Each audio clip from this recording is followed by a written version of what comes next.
በስመ አብ ወወልድ ወመንፈስ ቅዱስ አሐዱ አምላክ። በስመ አብ ወወልድ ወመንፈስ ቅዱስ አሐዱ አምላክ። በስመ አብ ወወልድ ወመንፈስ ቅዱስ አሐዱ አምላክ።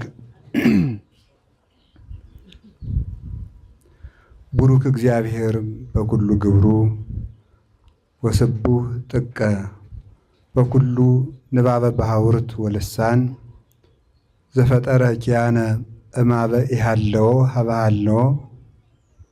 እኛን ወዶ ካለመኖር ወደ መኖር አምጥቶ የፈጠረን ክቡር ምስጉን የሚሆን ቅዱስ እግዚአብሔር ስለ ይቅርታውና ስለ ቸርነቱ ብዛት ሁሉ በፈጠረው ፍጥረት አንደበት ሁሉ ክብር ምስጋና ይግባው።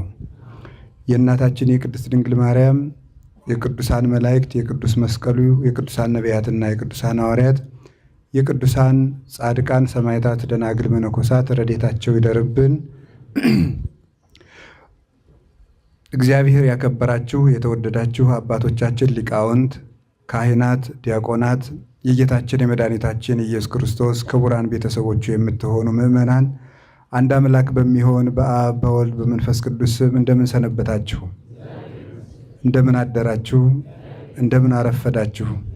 ቸሮ አምላክ ኢየሱስ ክርስቶስ በይቅርታውና በቸርነቱ ብዛት ለዚህ ሰዓት ስላደረሰን ስሙ የተመሰገነ ይሁን። በመካከላችን ተገኝቶ እንዲያስተምረን ቅዱስ ፈቃዱ ይሁንልን። ዛሬ ገብርኄር ይባላል። ከአብይ ጾም ሳምንታት አንዱ ነው። እሱን አስመልክተን እንማማራለን ማለት ነው። በጥቂቱ መታመን በሚል ርዕስ ነው የምንማማረው። እስኪ በሉ ሁላችሁም ሶስተኛ በሉ። በጥቂቱ መታመን። የማቴዎስ ወንጌል ምዕራፍ 25 ቁጥር 23 ላይ የምናገኘው ኃይለ ቃል ነው። ጌታችን መድኃኒታችን ኢየሱስ ክርስቶስ በመካከላችን ተገኝቶ እንዲያስተምረን በድጋሚ ቅዱስ ፈቃዱ ይሁንልን። ጌታችን መድኃኒታችን ኢየሱስ ክርስቶስ ያስተማረው ክፍል ነው። ሙሉ ወንጌሉን ጌታ ያስተማረው የወጣበት የወረደበት ሰውን ለማዳን ያደረገው የእጁ ሥራ፣ የቃሉ ትምህርት፣ ታምራቱ የተመዘገበበት የሕይወታችን መዝገብ ነው። በራእየ ዮሐንስ መጽሐፍ እንደሰማችሁት ጌታ በመጣ ጊዜ የሕይወት መጽሐፍ ተገልጦ ይነበባል ይላል። ራእየ ዮሐንስ ምዕራፍ 22 ላይ ስትመለከቱ የሕይወት መጽሐፍ ይገለጣል። ያን ጊዜ የሰዎች ሁሉ ስራቸው ተገልጦ ይነበባል። ጌታም ለሁሉ እንደ ሥራው ይከፍለዋል ይላል። ስለዚህ ዛሬ የምንሰራው ስራ ሁሉ በኋላ ክርስቶስ ለፍርድ ሲመጣ የሕይወት መጽሐፍ ወጥቶ ተነቦ ዋጋችን ይከፈለናል። ያ የሕይወት መጽሐፍ የሚባለው በቤተ ክርስቲያን አተረጓጎም ሁለት ትርጉም ነው ያለው። የመጀመሪያ የሕይወት መጽሐፍ የሚባለው የሥላሴ ልብ ነው። ስለዚህ የሕይወት መጽሐፍ ተገልጦ ይነበባል ማለት ሥላሴ ችለውት ታግሰውት የኖሩትን ነገር ሁሉ በፍርድ ጊዜ አውጥተው ለፍርድ ያቀርቡታል ማለት ነው። ዛሬ የሰረቅነውንም የዋሸነውንም የቀጠፍነውንም ሥላሴ በልባቸው ሰውረው ሳያጋልጡን ከሰው መሃል ሰው መስለን እንድንኖር እንድንቆም አድርገው ይኖራሉ። ያን ጊዜ ግን ይገለጣል። ሰጣይሁ ለኩሉ ክቡት፣ የተሰወረውን የምትገልጠው አንተ ነህ። ሀባይሁ ለኩሉ ክሱት፣ የተሰወረውን ደግሞ የምትገልጠው የተገለጠውን የምትሰውረው አንተ ነህ ተብሏል። ዛሬ ሰውሮልን ይኖራል፣ ያን ጊዜ ግን ይገልጠዋል። ሁለተኛ የሕይወት መጽሐፍ የተባለች ወንጌል ናት። የሕይወት መጽሐፍ ያን ጊዜ የሕይወት መጽሐፍ ይነበባል፣ ለሁሉም እንደ ሥራው ይከፈለዋል ማለት ዛሬ በዕለተ እሑድ በሰንበተ ክርስቲያን በየቤተ ጉባኤው ወይም በየቤተ ክርስቲያኑ መድረክ መምህራን ያስተማሩን ወንጌል ያን ጊዜ ለፍርድ ትቀርባለች ማለት ነው። ወንጌል የሕይወት መጽሐፍ ናት። ስለዚህ አንድ ሰው የሚከፈለው በወንጌል በሰራው መጠን ነው። የዚህ ዓለም ነገሥታት የምድር ሕግ ይሰራሉ፣ የምድር ሕግ ያበጃሉ። በሰሩት ሕግ መጠን ክፉ ለሰራ ፍርድ ይሰጠዋል፣ በጎ ለሰራ ደግሞ ይፈረድለታል።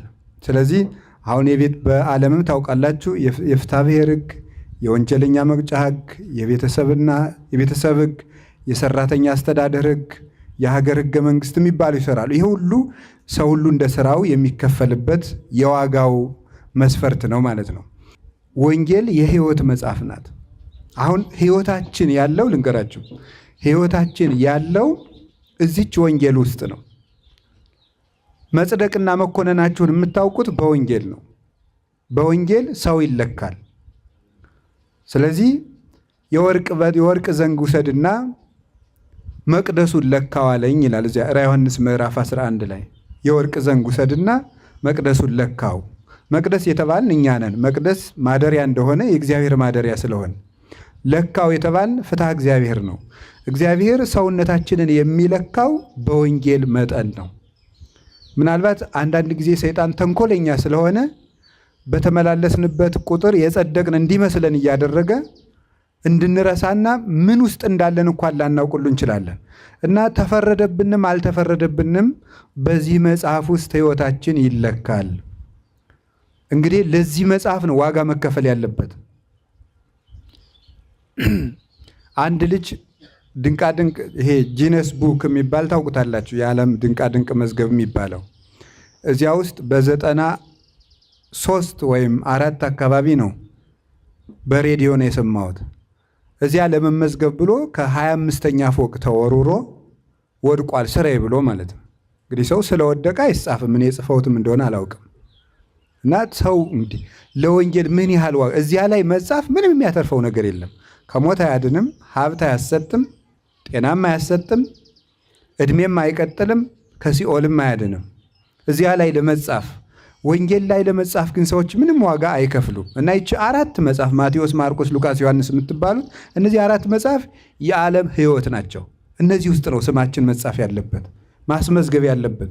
እድር አባል ባለመሆናችሁ ምን ያህል እንደሚቆጫችሁ ታውቃላችሁ።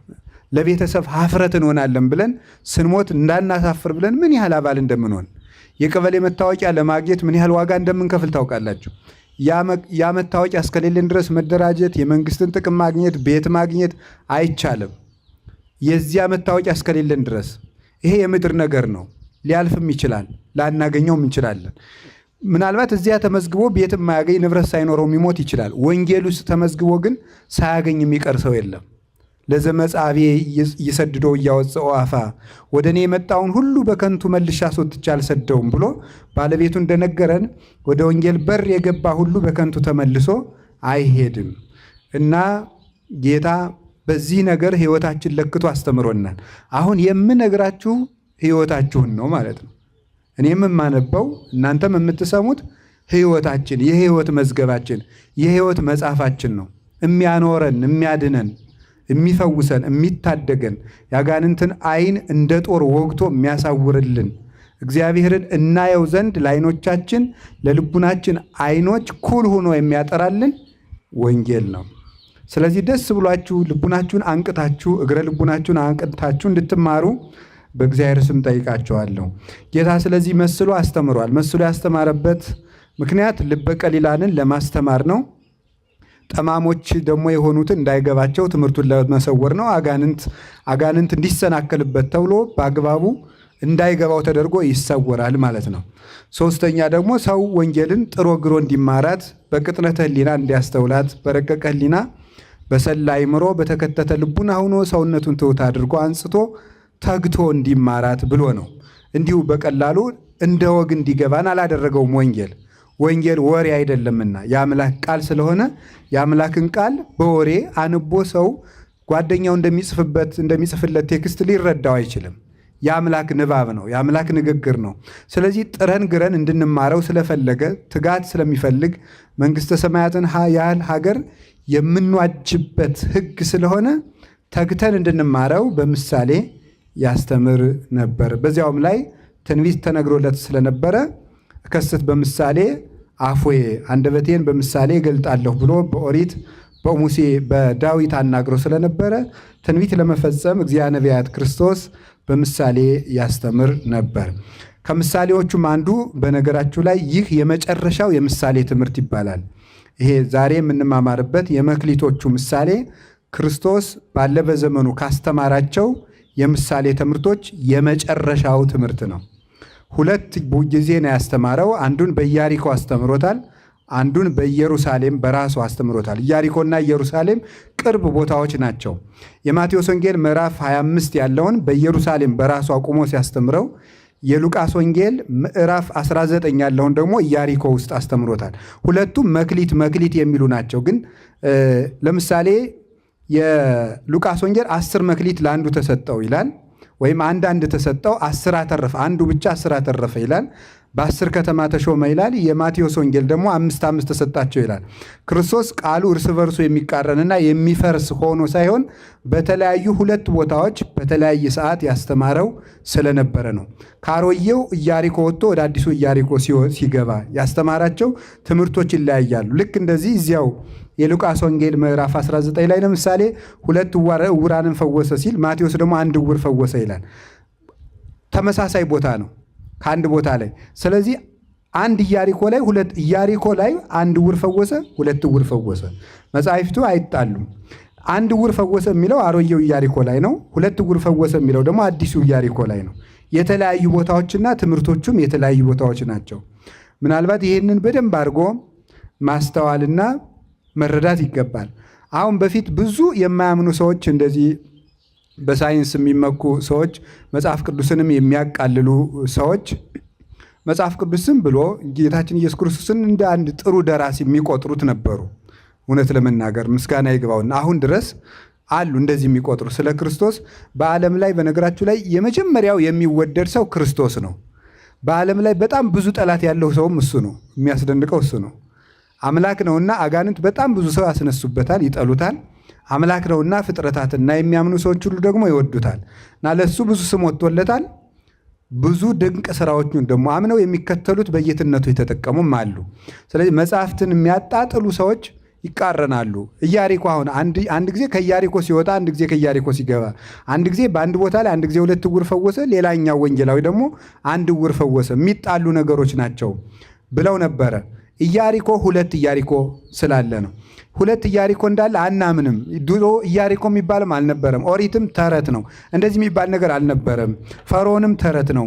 ኢያሪኮ የሚባል ግንብም አልፈረሰም እያሉ ሲያጣጥሉ በአርኪኦሎጂስቶች ተቆፍሮ አሮጌው ኢያሪኮ ወጥቷል። አሁን አሮጌው ኢያሪኮ እየተጎበኘው። ስለዚህ 2 ኢያሪኮዎች ስላሉ ይሄን ያስተማረበት ክፍል ነው ማለት ነው። እንደዚህ ያለ ትምህርት እንደማይሰማችሁ ጭምር በእርግጥ አውቃለሁ። ሌላ ቀን ትሰሙታላችሁ ብዬ ነው እንጂ፣ ምክንያቱም የምትወዱት ቀለል ያለ ነገር ነው። ክርስቶስ በቃ ይሄ እንጀራ በላ አይነት ነገር የበሉት ሰዎች 5000 ነበሩ ምናምን ትወዳላችሁ። እንደዚህ ያለ ግን ዝም ብሎ ይሄ የቁጥር የተውሰበሰበ ነገረ መለኮት ምናምን ነገር ሲገባ እንቅልፋችሁ ነው የሚመጣው። ይሄን አውቃለሁ። እና እንደው አንድ ጊዜ መምህር ወልደ ትንሣኤ የሚባሉ መምህር አሉ። ሞጣ ብሉይና አዲስ ያስተምሩ የነበሩ አሁን አዲስ አበባ ናቸው። እና ምን ብለው አስተማሩ? በጣም የሚያስደንቅ ነገር ስለተናገሩ ደስ ይለኛል። ያን ልድገመው። በገለባ የተሟሸሙ ምጣድ በእንጨት አይጋግርም። እንዴት ጥሩ ነገር ነው የተናገሩት። እና ቢሉት ሰው ፈዞም ቢያላቸው እያስተማሩና በገለባ ተሟሽታችሁ እኮ ነው አሉ። እንግዲህ በገጠር ትልል እናቶች በገለባ ካሟሹት ያ ምጣድ ሁልጊዜ በምንድን ነው የሚጋገረው? በገለባ ነው የሚጋገረው። በእንጨት ከተጋገረ ደግሞ በምን ነው የሚጋገረው? እና እናንተ በገለባ ተሟሽታችኋል። ቀለል ይሄ ዘፈን ስላሟሻችሁ ቀለል ያለ ነገር ነው የምትወዱት ይመስለኛል። ነው እንግዲህ ባህሪያችሁን አላውቅም። ቀለል ያለ ይሄ ወሬ ምናምን ሐሜት ስላሟሻችሁ እንደዚህ ያለ ነገር ብዙም ጠጣር ነገር አትሰሙም። ለጋ ይሄ ጥርስ ያላወጣ ልጅ ፍትፍት እንጂ አጥንት መቆርጠም እንደማይችለው ማለት ነው። ፍትፍት ገንፎ ነው የሚበላው እሱ ጥርስ አላወጣም። ቅዱስ ጳውሎስም ለዚህ ነው እዚህ ዕብራውያን ምዕራፍ 5 ላይ ሀሊበ ወጋይኩክሙ ያላቸው። ወተት እግታችኋለሁ። ለምን? አጥንት መቆርጠም ስለማ ልጆች ናችሁ እያላቸው ነው ማለት ነው። እና እንግዲህ እግዚአብሔር ልቡናውን ያድለን እና መስሎ አስተምሯል። ጌታ ሲያስተምር እንዲህ ብሎ አስተማረ። በደንብ ስሙኝ። በሞቴ መጨረሻ ላይ ያስተማረው ትምህርት ነው ይሄ። ለምንድን ነው መጨረሻ ላይ ያስተማረው? መጨረሻ ላይ እመጣለሁ ብሎ በምን ዋጋ እንደምናገኝ የነገረን ነው። ሊሰቀል ሲል ነው ይህን ትምህርት ያስተማረው። ጥቂት ሲቀረው 2 ቀን 3 ቀን ሲቀረው ሊሰቀል ሲል ያስተማረው። የማቴዎስ 20 21 22 23 ያሉትና ደግሞ ሉቃስ 19 20 እነዚህ መጨረሻ ሊሰቀል አካባቢ ያስተማራቸው ትምህርቶች ናቸው። እመለሳለሁ፣ በዚያው አልቀሩም፣ ተመልሼ መጣና ዋጋችሁን እከፍላችኋለሁ። ዋጋችሁን እምሰጣችሁ ደግሞ በዚህ ነው እና ይሄ ማቴዎስ ወንጌል ምዕራፍ 25 ሁሉም የመንግስተ ሰማያት ናቸው። የመንግስተ ሰማያት ዋጋ ወንጌል ተብሎ ነው የሚጠራው። ዋጋ የምናገኘው በዚህ ተሰፍረ ነው። ልክ ይሄ ነው ማለት ነው እና ይህንን ምዕራፍ ማወቅ መንግስተ ሰማያትን ማወቅ ነው እና ወበከመ ብእሲ ዘይነግድ ወፀዋ አግብርቲሁ ወወሃቦሙ ንዋዮ ይትገበሩ ቦቱ። ሩቅ አገር እንደሚሄድ ሰው ባሮቹንም ጠርቶ ወጥተው ወርደው ያተርፉበት ዘንድ ገንዘቡን እንደሰጣቸው ሰው መንግስተ ሰማያት ይህችን ትመስላለች ይላል። ታሪኩን በደንብ ያዙት። እንግዲህ ኋላ ሲተረጎምም እንድትይዙት ማለት ነው። ሩቅ አገር እንደሚሄድ ሰው ቅዱስ ዮሐንስ አፈወርቅ ሳምንት እሑድ የሚያስተምረውን የመጽሐፍ ቅዱስ ክፍል ምዕመናን አንብበው ሰንብተው እንዲመጡ ያደርግ ነበረ። ከዚያ በኋላ በደንብ ጥያቄ ተነስቶባቸው እሱ ሲያብራራ እንዲገባቸው ማለት ነው። እናንተ እግዚአብሔር የተመሰገነ ይሁን አታነቡ። አሁን የዛሬውን አንብባችሁ ትመጣችሁ ቢሆን ኖሮ ንባቡ አያስፈልግም። ንባቡን ትቼ ዝም ብዬ እንደዚህ ያለው እንደዚህ ነው፣ እንደዚህ ያለው እንደዚህ ነው ነበር የሚያስፈልገው እና አታነቡም። ንባቡንም መንገር ያስፈልጋል እና አነቡ ባካችሁ። እውነቴን ነው ማለት ነው። አንዳንድ ጥቅስ እንዲሁ ጴንጤ በሚወረውረው አንድ ጥቅስ እየተደናበራችሁ ሁልጊዜ ትልልቅ ትምህርት መማር ሲገባችሁ እናንተን ለመጠበቅ ለእነሱ መልስ በመስጠት እኛም ተሰቃይተን መሞት። ሌላ ስንት ምስጢር መነገር ሲገባው እነሱ ደግሞ ብልሃተኞች ናቸው። ለምሳሌ አምና አንዱ እብድ መጥቶ ለታምረ ማርያም ስግደት አይገባም አለ። ሆ አለ ህዝቡ። ለእሱ መልስ የሆነ ቀን ደግሞ መጡና ደግሞ ገድለ ተክለ ሃይማኖት ስህተት አለበት ደግሞ ለእሱ መልስ ደግሞ አሁን ምክንያቱም ያለ የቤት ስራ እንዳንቀመጥ ነው። ለ6 ወር አንድ የቤት ስራ ይሰጡናል። በሱ ህዝቡን ስናስረዳ ኧረ እባካችሁ ይሄ እንደዚህ ነው እመቤታችን መድኃኒት ትባላለች ምናምን 6 ወር ገድለ ተክለ ሃይማኖት እንደዚህ ነው 6 ወር። ነገ ደግሞ ገድለ ክርስቶስ ሰምራ ይላል። የኢትዮጵያ ገድል ተቆጥሮ ላያልቅ ነገር ይመጣና ደግሞ ገድለ ክርስቶስ ሰምራ ስህተት አለበት። ትክክል ናት እናታችን እንደዚህ ናት 6 ወር። እናንተም በምልአት ትምህርት ቢኖራችሁ እንደዚህ ያለውን ነገር መምህራን አልነበረም መልስ የሚሰጡት፣ ራሳችሁ ነበር መልስ የምትሰጡት። ትልልቅ ትምህርት እንድንማር አንብቡ፣ ማወቅ አለባችሁ። ያለ እውቀት አትኑሩ። ክርስትና ድንቁርና አይደለም። መጽሐፍ ቅዱስ የተጻፈው ለእኛ ነው፣ የህይወታችን መዝገብ ነው እና አነቡ። መንግሥተ ሰማያት ሕገ ወንጌል ተስፋ እግዚእነ ኢየሱስ ክርስቶስ ባሮቹን ጠርቶ ወጥተው ወርደው ያተርፉበት ዘንድ ገንዘቡን የሰጣቸው ሰው ይመስላል። ቦ ለዘወሃቦ 5 መክሊተ 5 መክሊት የሰጠው ሰው አለ። 5 መክሊት ለሰጠው ሰው ገንዘቡ አለው ማለት ነው። ወቦ ለዘወሃቦ 2 መክሊተ 2 መክሊት የሰጠው ሰው አለ። 2 መክሊት ለሰጠው ሰው ገንዘቡ አለው። ወቦ ዘወሃቦ 1 መክሊተ 1 መክሊት የሰጠውም ሰው አለ። ወለኩሎሙ ለለ አሃዱ በአምጣነ ይክሉ ወሃቦሙ ወነገደ በጊዜሃ ለሁሉም ለእያንዳንዳቸው በሚችሉት መጠን እንደየአቅማቸው እንደየችሎታቸው ገንዘቡን ሰጥቷቸው ሩቅ ሀገር ሄደ ይላል። ወሆረ ዝኩ ዘሐመሰ መካሌ ነሳ ወተገበረ ቦቶን ወረብሃ ካልአተ ሐመሰ መካሌ 5 መክሊት የወሰደው ሰውዬ የተቀበለው ሰውዬ ወጥቶ ወርዶ 5 መክሊት አተረፈ። ወከማሁ ዛሃደሂ መካሌ ነሳ ዘክሌተሂ መካሌ ነሳ 2 መክሊት የወሰደው ሰው ወረባሃ ቦቶን ካልአተ ክሌተ መክሊተ እነሱም ደግሞ ወጥቶ ወርዶ ሌሎች 2 መክሊቱን አተረፈ። 2 መክሊት የወሰደው ሰው ወጥቶ ወርዶ ሌላ 2 መክሊቶችን አተረፈ። ወዛሐተሰ መክሊተ ነሳ 2 መክሊት የወሰደው ሰው ሐለፈ ወከረ ምድረ ወሀባ ወርቀ እግዚኡ ሄደና መሬቱን ቆፍሮ ጥልቅ አድርጎ ቆፍሮ ሌባ ያታልለኛል፣ ወንበዴ ይቀማኛል፣ አላዋን ነገሥታት ያስጥሉኛል ብሎ የጌታውን ወርቅ ጉድጓዱን ጥልቅ አድርጎ ቆፍሮ ቀበረው። ወምድኅረ ብዙ መዋይል አተወ እግዚኦሙ ለሉ አግብርት ወኀዘ ይትሐሰቦሙ ከብዙ ዘመን በኋላ የእነዚህ አገልጋዮች ጌታ ተመልሶ መጣ፣ ይተሳሰባቸውም ጀመር ይላል። ወመጻ ዘሐመሰ መካሌ ነሳ 5 መክሊት የወሰደው ሰው መጣና እንዲህ አለ።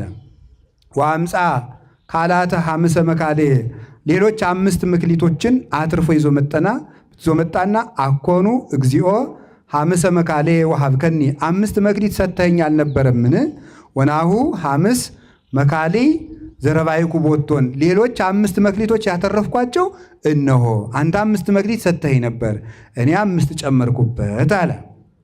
ከዛ ጌታ ምን አለው? ወይቤሎ እግዚኡ ኦ ገብር ኄር ወገብር ምእመን ዲበ ውሁድ ምእመነ ኮንከ ወዲበ ብዙ እሰይመከ። አንተ በጎ አገልጋይ በጥቂቱ ታምነሃል እና በብዙህ እሾመሃለሁ። በውስተ ፍስሐሁ ለእግዚእከ ወደ ጌታህ ደስታ ግባ አለው ይላል። ወመጽአ ዝኩ ዘክልኤተ መካልየ ነሣ 2 መክሊት የወሰደው ሰው መጣ። አኮኑ እግዚኦ ክልኤተ መካልየ ወሀብከኒ 2 መክሊት ሰጥተኸኝ አልነበርክምን? ወናሁ ካልአት 5 መካልይ ዘረባይኩ ቦቶን እነሆ ያተረፍኩባቸው ሌሎች 2 መክሊቶች አሉ ብሎ 4 አስረከበ። ኦ ገብር ኄር ወገብር ምእመን ዲበ ውሁድ ምእመነ ኮንከ ወዲበ ብዙ እሰይመከ። አንተ በጎ ባሪያ በጥቂቱ ታምናሃልና በብዙ እሾመሃለሁ። በውስተ ፍስሐሁ ለእግዚእከ ወደ ጌታህ ደስታ ግባ ይላል። ወመጽአ ዝኩ ዘሃደ መክሊተ ነሣ አንዲት መክሊት የወሰደው ሰውም መጣ ይላል። አምር ከመድሩክ ብእሲ አንተ ተአርር እማበኢ ዘራይከ ታስተጋብ እማበኢ ዘረውከ። እኔ አንተ ያልዘራኸውን የምታጭድ ያልበተንከውን የምትሰበስብ ጨካኝ ንጉሥ እንደሆንክ አውቄአለሁ። ፈሪሄ ሆርኩ ወከረይኩ ምድረ ወሃባይኩ መክሊተከ። ፈርቼ ነገሥታት አላዋን ነገሥታት ቢነሱብኝ፣ ሌባ ቀጣፊ ቢያታልለኝ፣ ወንበዴ ቢቀማይ ብዬ ፈርቼ ገንዘብህን መሬቱን ጥልቅ አድርጌ ቆፍሬ ቀብሬዋለሁ።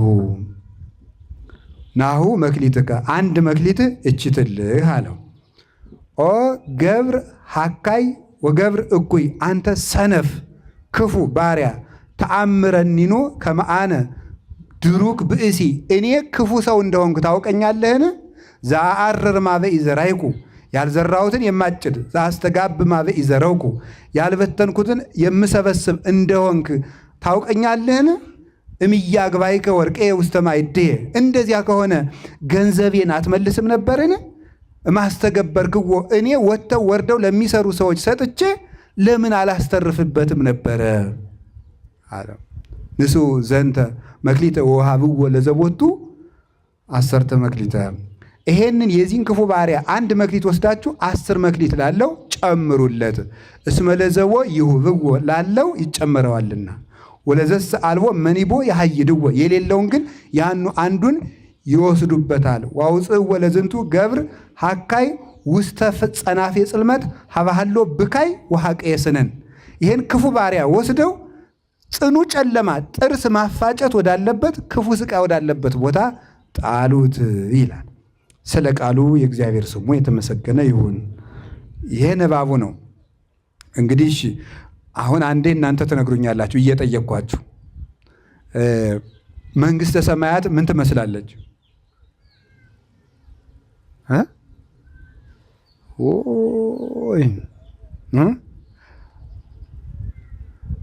ኢሳይያስ ወዶ አይደለም ይሄ ሕዝብ ደነቆረ ያለ ደንቀወ ዘኒሆሙ ኦራይንቲሆሙ ገዝፋ አልባቢሆሙ ከመይት መየጡ ሀበ እግዚአብሔር ወይሳሃሎሙ።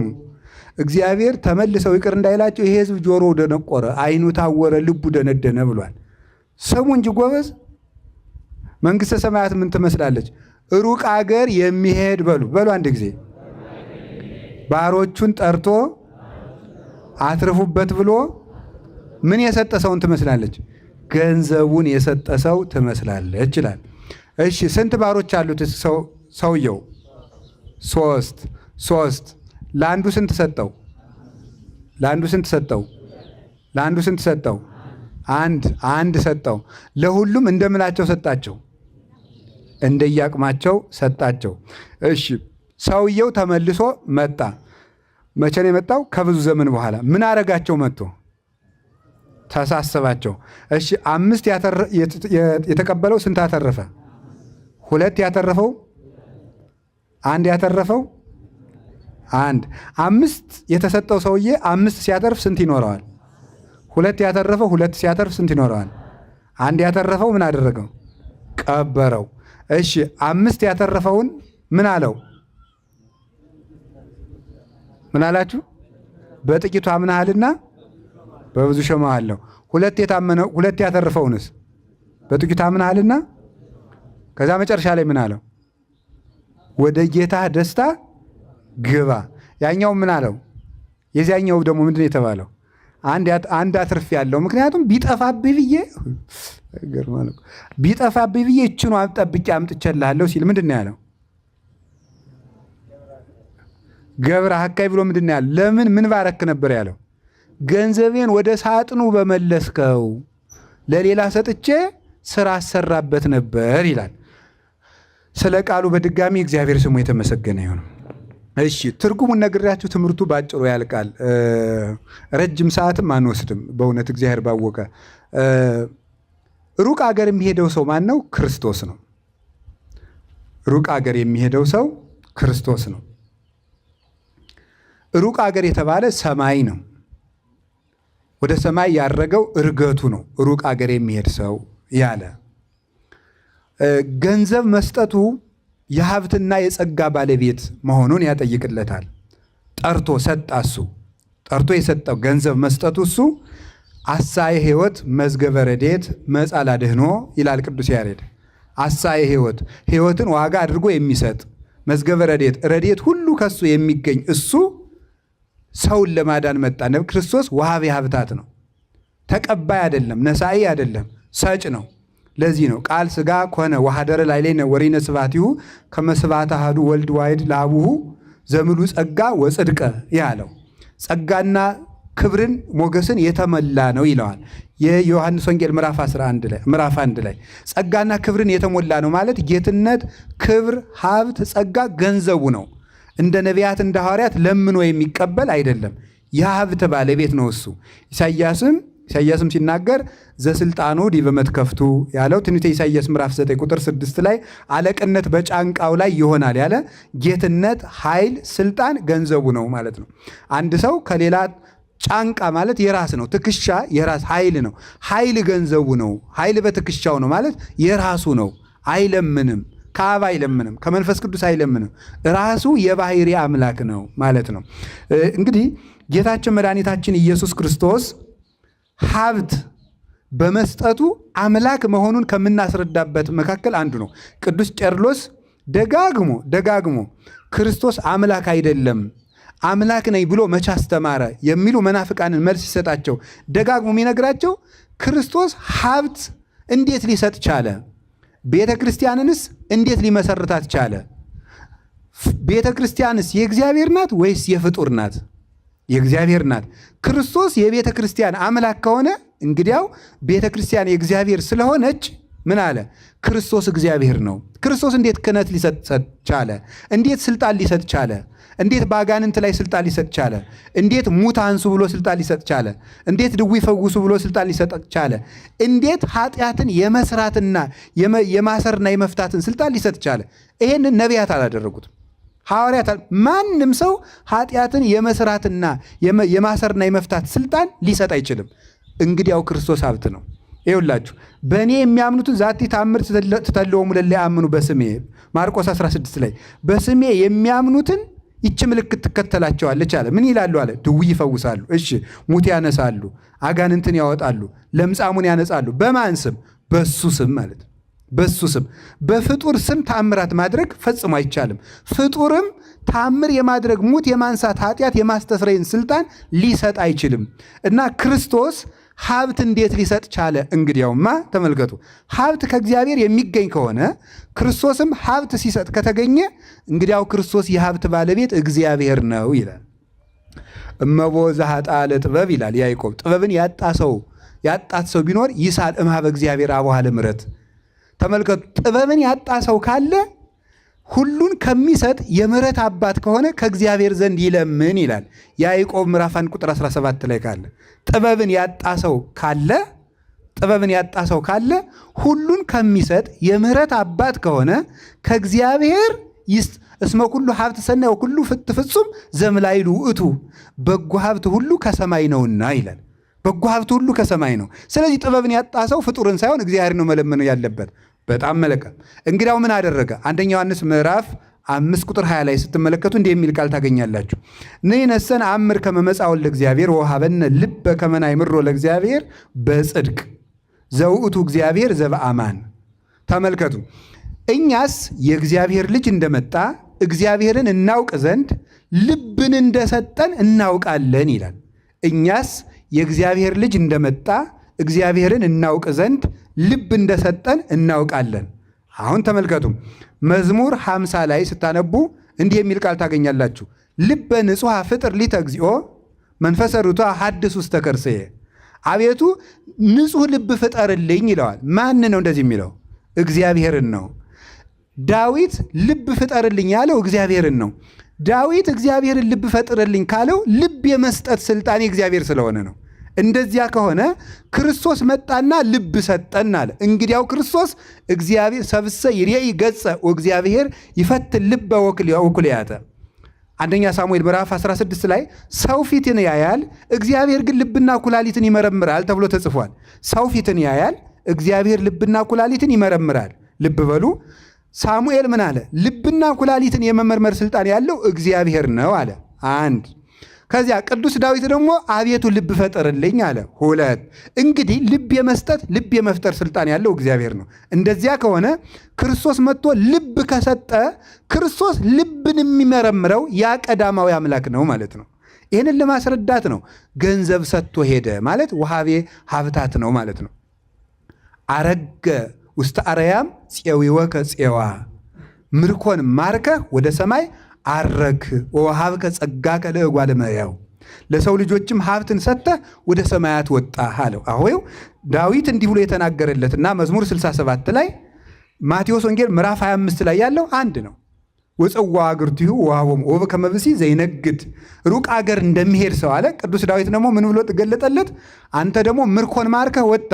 ምንድን ነው የማርከው?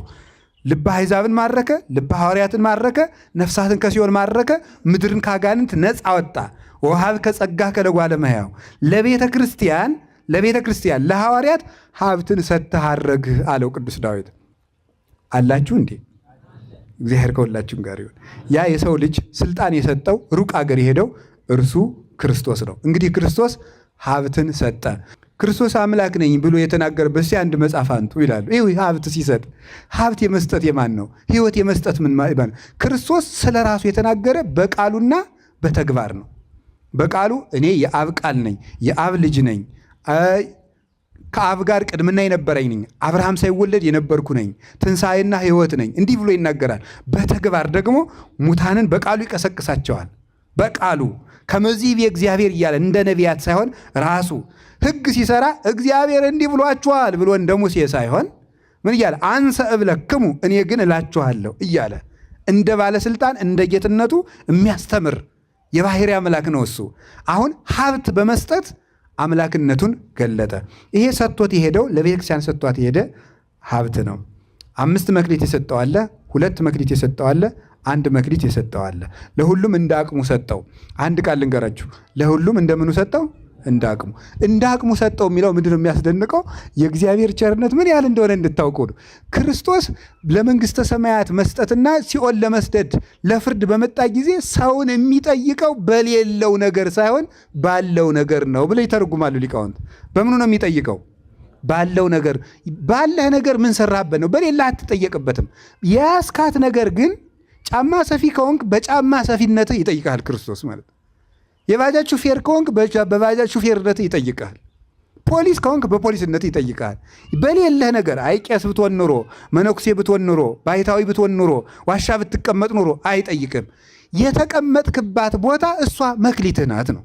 ሱቅ የምትሸጥ ከሆነ እሱ መድኃኒት የት ካለ መድኃኒቱን ቾኩን ቀርሰ ክኒን አድርገህ ካልሸጥክበት፣ ቅቤ የሚሸጥ ነው ሰው ሙዝ ካልቀላቀለበት፣ እያንዳንዷን ነገር በስፍር አባይ ሚዛን በእግዚአብሔር ዘንድ አስጸያፊ ነው ይላል ሰሎሞን። በተቀመጥክባት ቦታ ሰፍሮ መንግሥተ ሰማያትን ይሰጣቸዋል። ይሄ ያስፈራል ወይስ ደስ ያሰኛል? ደስ ያሰኛል እንጂ።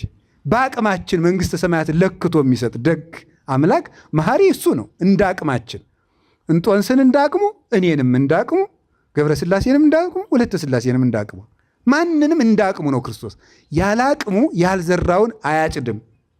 እንዲያውም ያልዘራውን ካጨደም ሌላ ነው የሚያጭደው። እሱን እነግራችኋለሁ። ክርስቶስ ያልዘራውን አያጭድም፣ ያለ አቅማችን አይጠይም። በአቅምህ ግን ይጠይቀሃል። አቅማችን ግን ተጠቅመነዋል ወይ ነው። አንድ ይሄን ያዙ። ሁለተኛ ለሁሉም እንደ አቅሙ ሰጠው ማለት ምን ማለት ነው? መክሊት የሌለው ሰው የለም ማለት ነው። ይህን ማወቅ አለባቸው። መክሊት የሌለው ሰው የለም። መክሊት ማለት ሀብት፣ ጸጋ ነው። ለጊዜው ገንዘብ ነው መክሊት የሚባለው 600 ዲናር የሚዘረዘር ነው። ምናልባት ወደ 1575 ሸክል ወይም ሰቅል ሊዘረዘር ይችላል በእስራኤል ብር። አንድ ዲናር ይቅርታ፣ አንድ መክሊት ወደ 42.5 ኪሎ ግራም ሊመዝን ይችላል፣ በሚዛን ሲመዘን ማለት ነው። እንደዚህ አይነት ገንዘብ ነው። የገንዘብ ሚዛን ነው። ትልቅ የሚመዝን መክሊት ነው። ወርቁን ወቄት ደግሞ አንድ መክሊት 1700 ወቄት ወርቅ ሊሆን ይችላል። ወቄት እንግዲህ እንደዚህ ነው መለኪያው። ወቄት ይሄ ነው አይደል? አታውቁም? ወቄት የከተማ ሰው ብዙ አይገባውም። ገጠር ግን እኔ ገጠር ስላደኩ ይገባኛል። እናቶቻችን አንድ ወቄት አሻቦ አበድርኝ ይላሉ። አንዱ እስከምትገዛ ቅዳሜ ገበያ እስከሚመጣ በዚህ ሙሉ ማለት ነው። አንድ ቁንጥር አሻቦ ተዋውሰው ጫውን ነው አሻቦ የሚለው። ይችን ተበድረው ነው የሚኖሩ እናቶቻችን። ዛሬ ችግር ነው በጣም። አፍረትም የለም። ድሮ ድህነት አያሳፍር ምን የለ በቃ እንደዚህ ነው የሚኖሩት ተደጋግፎ። ስለዚህ እንዲህ ያለ መክሊት ማለት ገንዘብ ነው። ክርስቶስ ጸጋ ያልሰጠው ሰው የለም። ማንም ሰው እዚህ ውስጥ ያለው ሰው በሙሉ በአጠቃላይ መክሊት አለው። አሁን ዛሬን የምነግራችሁ መክሊታችሁን ነው። መክሊት ማለት አንተ እርሻ ክፍል ነው ምናምን እያልኩ እነግራችኋለሁ ማለት አይደለም። አሁን በእርግጥ ማለት በእውነት ነው። አሁን ዛሬ የምነግራችሁን ነገር ከያዛችሁት መክሊታችሁን ታውቁታላችሁ፣ ትሰራላችሁ። እዚህ ላይ ስትሰሩ መክሊታችሁ ራሱ ይመጣል ማለት ነው። አሁን የምነግራችሁ ነገር ላይ ስትሰሩ መክሊታችሁ ያን ጊዜ ራሱ ይወጣል። ከቃሉ ጋር ናችሁ? እግዚአብሔር ከሁላችን ጋር ይሁን። ስንት መክሊት የሰጠው አለ? በሉ እንጂ 5 መክሊት የሰጠው አለ። 5 መክሊት ምንድን ነው? 5ቱ የሙሴ መጻሕፍት። እስኪ በሉ ምን አላችሁኝ? የሙሴ መጽሐፍ። እሺ ለእናንተ እኩል ተሰጠዋል አልተሰጡም? እነዚህ በሉ ንገሩኝ እንጂ ተሰጥተዋል። ለእኔ ብቻ ነው አሁን 5ቱ? እነዚህ ማለት ኦሪት ዘፍጥረት፣ ዘጸአት፣ ዘሌዋውያን፣ ዘሁልቁና ዘዳግም እነዚህ ለእናንተ ጭምር አልተሰጡም? ሂደ በ150 ብር ይህን መጽሐፍ ቅዱስ መግዛት አትችልም? ስለዚህ 5 መክሊት የሰጠው ማን ነው? 5 መክሊት የሰጠው በሉ እንጂ እስቲ 5 መክሊት ያለው ያውጣ። አሁን አውጡ 5 መክሊት ያለው እንዴ! ሌሎቻችሁስ አታምኑም እንዴ በሙሴ መጽሐፍ? አዎ። ስለዚህ 5 መክሊት አላችሁ ማለት ነው። አሁን ሰው ዝም ብሎ ሰነፍ አይደለ? እየሮጠ ይመጣና ዝም ብሎ ከአንዱ መነኩሴ ከኔም ጭምር ሰው መስየው ነው አባ እንዲሁ መክሊት ንገረኝ። እኔ ምን አውቅልሃለሁ? መክሊት የሚባለው 5ቱ መጽሐፍ ነው ጌታዬ። ይሄንን ስትሰራ መክሊትህን ታውቃለህ። 5ቱን ከሰራ እንጂ እኔ ጠንቋይ ነኝ እንዴ? እኔ ማውቅ ሲጀምር ጠንቋይስ ያውቃል እንዴ? የውሸት ያውቃል። በእርግጥ በነገራችሁ ላይ አጋንንት ያውቃሉ። አጋንንት የተደረገን ነገር ያውቃሉ። የተደረገን ነገር ያልተነገረን ነገር ማወቅ አይችሉም። የተደረገን ለምሳሌ አሁን እኛ እዚህ ተቀምጠናል። አሜሪካ ማወቅ ትችላለች አትችልም? እኛ እዚህ እንደተሰበሰብ በደንብ በሳተላይት አይደል እንዴ ታውቃለች። እንግዲህ ሰዎች በሳተላይት ማወቅ ከቻሉ የአጋንንትን ፍጥነት ልንገራችሁ። ሳተላይት በጣም ፈጣን ነው እንግዲህ አይደለም? ፈጣን አይደለም ወይ? በጣም ግሩም። ሳተላይት በጣም ፈጣን ከሆነ አሁን እዚህ ተቀምጦ እኔ አሁን እዚህ ቁጭ ብዬ ኢንተርኔት ቢኖር ኑሮ አሜሪካ መሰማት እችላለሁ አልችልም? አሁን በኢንተርኔት እንደዚህ ተደርጓል ማለት ነው። ጥሩ። ሰይጣን ደግሞ ከኢንተርኔት በጣም ብዙ ጊዜ እንደሚፈጥን ላንገራቸው። ሰይጣን አንዱ ጋኔን እኮ ነው። አንዱ ጋኔን እኔ አይኔን ጭፍን አንድ የቶሎ አይናችሁን ጭፍን ግልጥ አድርጉት በቅጽበት ቶሎ በሉ። በቃ ቶሎ ማለት አሁን እንደሱ እስከምታደርጉ ድረስ ከ7ቱ ሰማያት ተነስቶ ከዚህ ምድር በታች ውሃ አለ፣ ከውሃው ቀጥሎ እሳት አለ፣ ከእሳቱ ቀጥሎ ነፋስ አለ፣ ከነፋስ ቀጥሎ በረባሮስ የሚባል ጨለማል። ከዚያ ደርሶ መልሶ 7ቱ ሰማያት የሚደርስበት ፍጥነት አለው። ገባችሁ? በጣም ከብርሃን ፍጥነት እንግዲህ የእናንተ ሰዎች እና አልበርት አንስታይን እንደተናገሩት በጣም ፈጣኑ አንዱ ብርሃን ነው። ከብርሃን ፍጥነት በጣም ብዙ ጊዜ የሚፈጥነው ማን ነው? ጋኔን ነው። ስለዚህ ምን ያደርጋል? በዓለም ላይ የተደረጉ ነገሮችን ተዘዋውሮ አሁን እኔ እዚህ ቁጭ እንዳልኩ እስከምል ድረስ አሜሪካ ደርሶ ይመጣል ማለት ነው። ማን? ሰይጣን። ስለዚህ አሜሪካ የተደረጉ ነገሮችን ሁሉ ሊነግረኝ ይችላል ማለት ነው። አሁን ስለዚህ ጠንቋዮች ማንም ሳያውቅህ የተወለድክበት ሀገር ሳይፋጥራ ይባላል ይላል። ምን ችግር አለ? እኔ ስወለድ ሰይጣን እየዞረ ስለነበር ያውቀዋል ማለት ነው። ስለዚህ ሰይጣን የተደረገን ነገር ምን ይላል ብያቸዋለሁ? ያውቃል ማለት ነው። ሰይጣን የተደረገን ነገር ስለሚያውቅ ጠንቋዮች እኛ ያልነገርናቸውን ነገር ቢናገሩ ልናደንቃቸው አንችልም። አሁን ወደ ትምህርታችን እንመለስ። 5 መክሊት የሰጠው አለ። 5 መክሊት ምንድን ነው? በሉ ንገሩ እንጂ። 5 ገንዘብ ምን ያደርጋል? ያከብራል፣ ያለብሳል፣ ጤና ይሰጣል፣ ሀብት ይሰጣል። ትታከምበታለህ፣ ቢርብ ትበላለህ፣ ብትራቁ ትለብስበታለህ፣ ከብረህበት ትኖራለህ። ገንዘብ ኦሪት ምን ታደርገ?